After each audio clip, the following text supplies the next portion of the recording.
कि हम इस तमीज से उसके साथ बैठते हैं,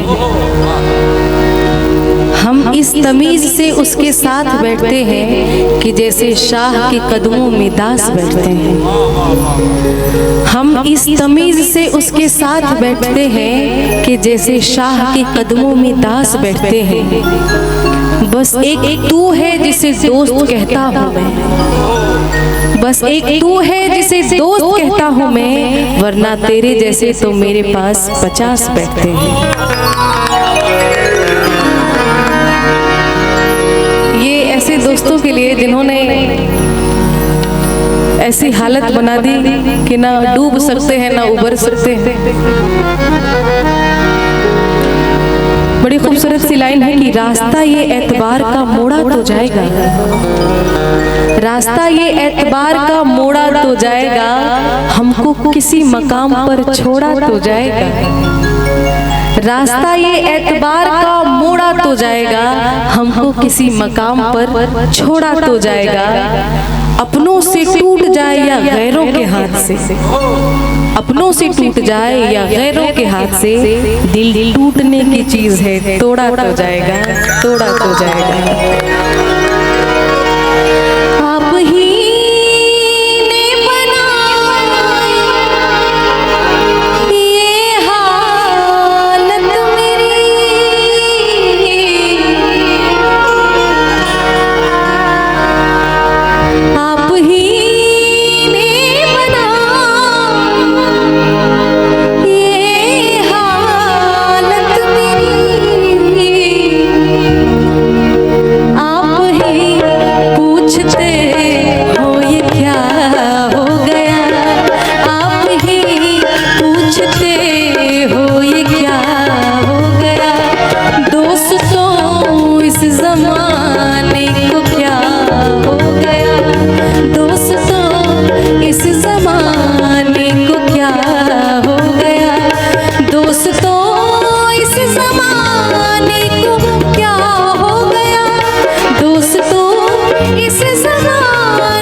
ज़ख्मे जुदाई ना दिया कर, हर बार मुझे ज़ख्मे जुदाई ना दिया कर, गर तू मेरा नहीं तो फिर दिखाई ना दिया कर। हर बार मुझे ज़ख्मे जुदाई ना दिया कर, गर तू मेरा नहीं तो फिर दिखाई ना दिया कर। सच और झूठ हो जाता है तेरी आंखों से जाहिर, सच झूठ हो जाता है तेरी आंखों से जाहिर, यूं झूठी कसमें खा खा कर अपनी सफाई ना दिया कर, सफाई ना दिया कर।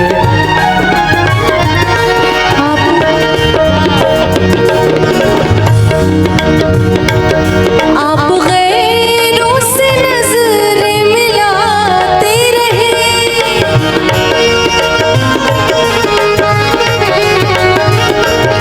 आप गैरों से नजरें मिलाते रहे, आप गैरों से नजरें मिलाते रहे। एक नजर, बस एक नजर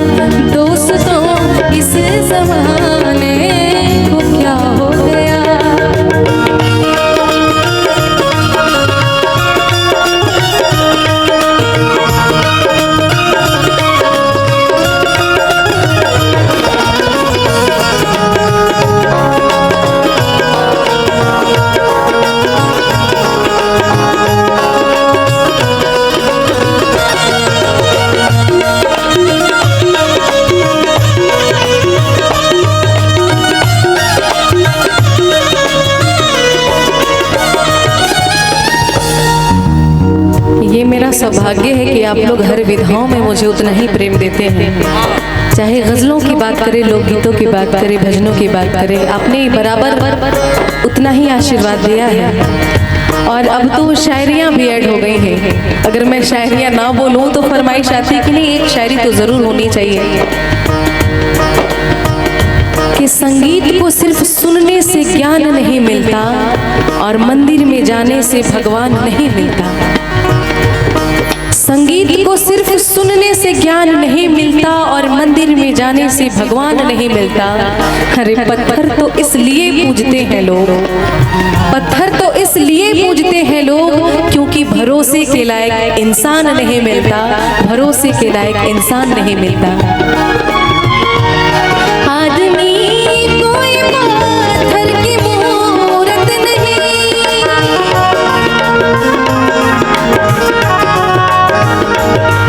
आदमी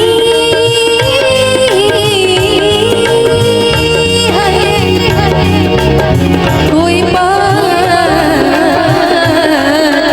पत्थर की मूरत नहीं,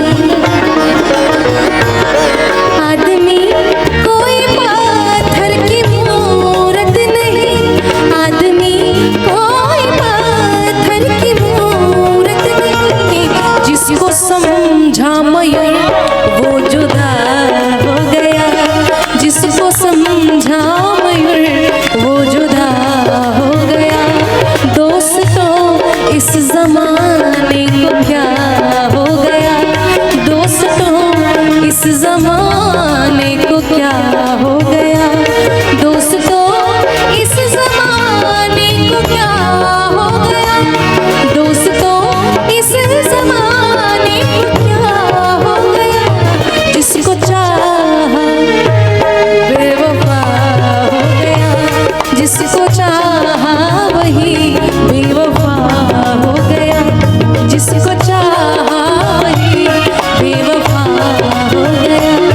दोस्तों इस जमाने को क्या हो गया, दोस्तों इस जमाने को क्या हो गया, हाँ क्या हो गया,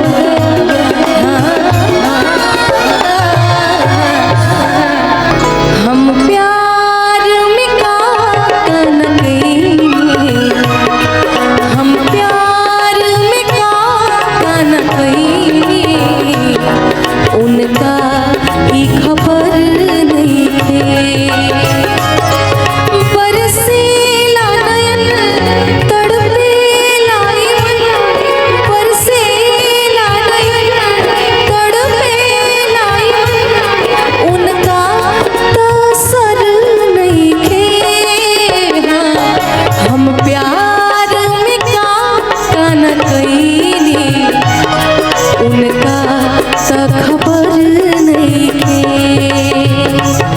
हम प्यार में कान कईनी, उनका खबर नहीं थे।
हमेशा गलत बेपरद ना होके, हमार दर्द देखी तो की दर्द ना होके, हमेशा गलत बेपरद ना होके, हमार दर्द देखी तो के दर्द ना होके।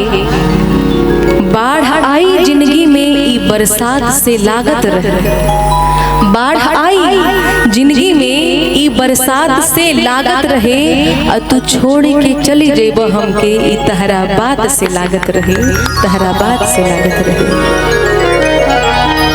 आजकल के दौर में किसी को अपना बनाना भी एक बड़ा ही रिस्क लेना जैसा हो गया है। कब कौन धोखा दे के चला जाए किसी का कुछ कह नहीं सकते। इसीलिए ये गजल वैसे लोगों के लिए, सबके आपन बनावल गजब हो गए, असही जिंदगी जो गावल गजब हो गए, सबके आपन बनावल अरे गजब हो गए।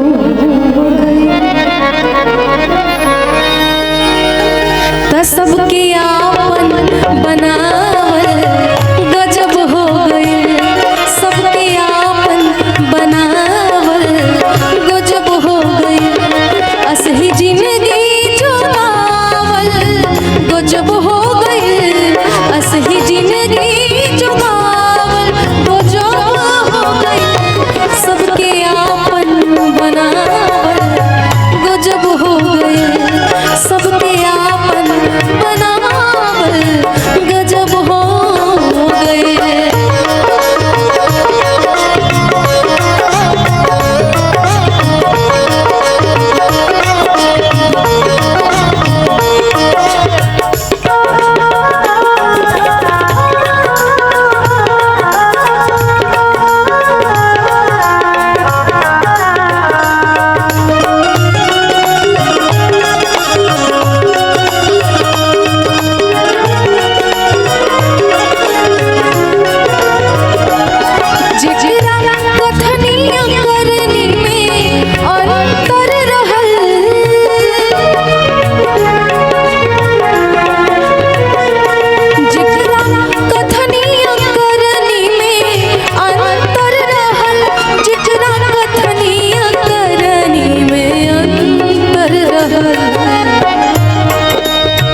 जिकरा कथनी करनी में अंतर रहल कि वादा उतना ही करो जितना निभा सकते हो, जिकरा कथनी करनी में अंतर रहल तो ओके आईना दिखावल गजब हो गए, ओके आईना दिखावल गजब हो गए, असही जिंदगी जो गावल गजब हो गई, असही जिंदगी जो गावल गजब हो गई, सबके आपन बनावल गजब हो गई, सबके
जिंदगी जो गावल गजब हो गई, असही जिंदगी जो गावल गजब हो गई, सबके आपन बनावल गजब हो गई रे, सबके आपन बनावल गजब हो गई।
क्या दिक्कत है कोई पूछने वाला नहीं है, लेकिन होना क्या चाहिए कि केहू सुसुकत मिलल जो कबो राह में, तब बढ़